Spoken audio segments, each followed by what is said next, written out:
Muka semanca-bicai masih mantap di Grebek. Diduga terpeleset, sikok pelajar kelas 1 sekolah dasar bernama Ar-Rohim terberak di perairan irigasi.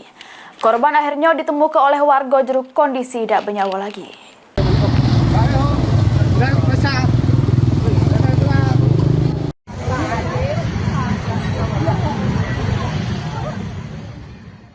Warga desa Sri Katon, Kecamatan Buai Madang Timur, Kabupaten Ogan Komering Ulu Timur, mendadak heboh sesudah mendapat kabar tentang adanya pelajar yang terberak di aliran irigasi.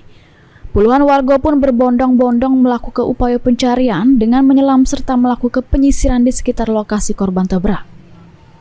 Berdasarkan informasi yang berhasil dihimpun, korban bernama Ar-Rohim 6 tahun yang merupakan pelajar kelas 1 sekolah dasar. Awal mula kejadian, korban bersama dulur kembarnya lagi bermain di pinggir saluran irigasi desa Sri Katon. Tiba-tiba sendal korban tercampak ke saluran irigasi.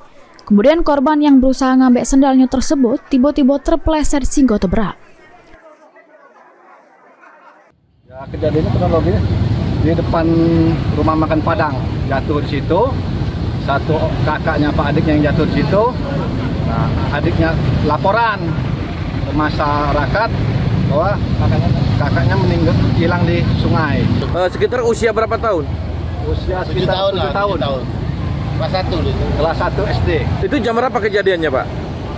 Kejadian sekitar 2 jam yang lalu. Ketemunya jam berapa itu? Barusan. Gimana penemuannya? Kronologis penemuannya?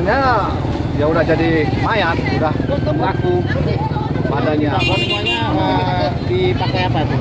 Apa? Pakai jaring kah atau pakai apa waktu ditemukan? Ya, kita jaring, pakai rame-rame turun ke sungai. Ya. Ini udah berapa kali yang terjadi di PK3 ini, Pak? Udah sering. Sudah sering terjadi ya? Warga yang melakukan pencarian akhirnya berhasil nemu ke korban dengan kondisi tidak bernyawa lagi. Elvanri Jafriyadi, PAL TV.